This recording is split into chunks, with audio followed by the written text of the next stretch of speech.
And coming back to the points of like what are the key learnings that we should look at, I think there are a couple of things that I can think of. First one is that a lot of times the AI-powered devices that we have today are dealing with the two-sided market. When I say two-sided market, it means that there are more than one players in. There are usually like two players. Well, not two players, but two sides in a one market that a manufacturer will have to think about. And an easy example is that thinking that you have the user, like one area is to take care of, and also the other area is the ecosystem composed of the developers, right? So these two-sided markets will require you to do a lot of things to make it fluid. So in another word, the number of the buyers of your device will be dependent upon the number of the developers or the applications that your device can work on. So basically, it's the usefulness, the value to the end users. So this two-sided markets is really hard to handle, especially for some small startups, because all requires attention, resources, and then everything that a startup may not have that all. The strategies like subsidies, for example, are usually used by deep-pocketed company, not the startups.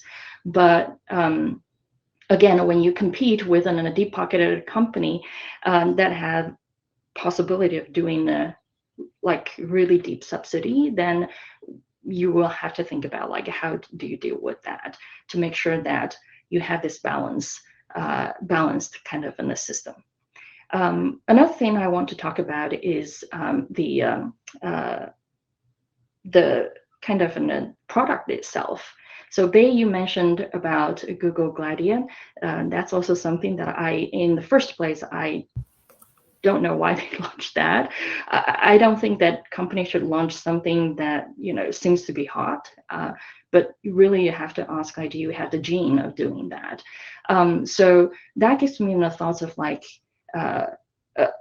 I could think of something like a failed product in the market because of the Me Too like attributes, which means that you launch something very similar to an existing product, but you don't have anything more than that to offer, or radically enough to grab the market share. So thinking about like Microsoft's Zoom, right? So it's another kind of iPod-like product launched at the time when the fifth of the iPod was announced. It came into the market very late, but not offering a drastically different or more value than an iPod. So what the industry usually says is that you either fill the gap or you radically dominate. So I think that is also one lesson learned for a lot of products. AI can do a lot of things. You can imagine a lot of devices can do the translation, but are you going to introduce yet another translation hardware, right? So that is something that startups want to think about. And also there are like two more things I want to mention, going back to the lessons learned question. One is that,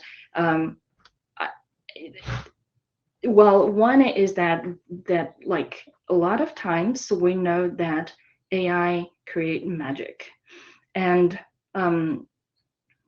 but sometimes it's not that magic if you want to convey the actual product status in a truthful way. So that leads to my one lesson learned, which I think is extremely important, is how you present your product to the users when you introduce it. Of course, that you want it to be like, if you still remember, like the Magic Leap great video of a whale jumping out from the floor, that is like sci-fi, right?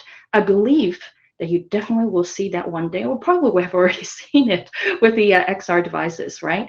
But again, like one questions every marketer will have to ask, or company will have to ask, is that can users repeat that?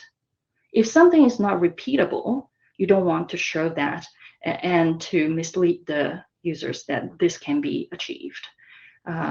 So I think that again, like I've already seen recently such an kind of an unfavorable situation with an product launch, which I like a lot. But again, like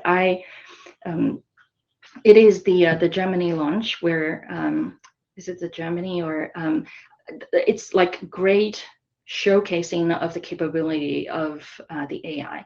It is not completely kind of a doctored, but it's like without clearly saying that this has been sort of like edited, right? So again, like I think that consumers have been using on the hardware for ages, and if they're getting like a peak here and peak here, they don't want that gap between the expectation and the actual delivery.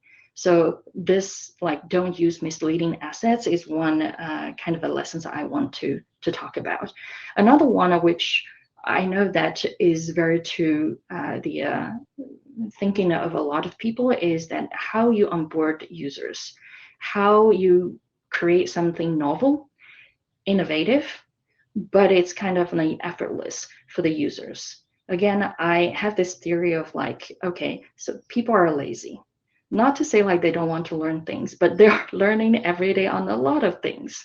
So instead of like giving them one more thing to learn, I think that the product makers and marketers will think about like how you get one thing off their shoulder and how you make them sort of get onto the product and use it and get what they want as fast as possible. So a classic example of that is the Segway. If you still remember, like while it was introduced, like it was like so popular, but later on, you don't see it like widely used anywhere now. Simply because like users will have to learn how to balance themselves, and authorities had the problem of like they don't know how to integrate that into the public transportation system. So it is something probably much more than the initial thoughts of the product makers. But again, like I think that those are the things that upfront you will have to think about how to make it easy and quick for people to get the value, for the users to get the value.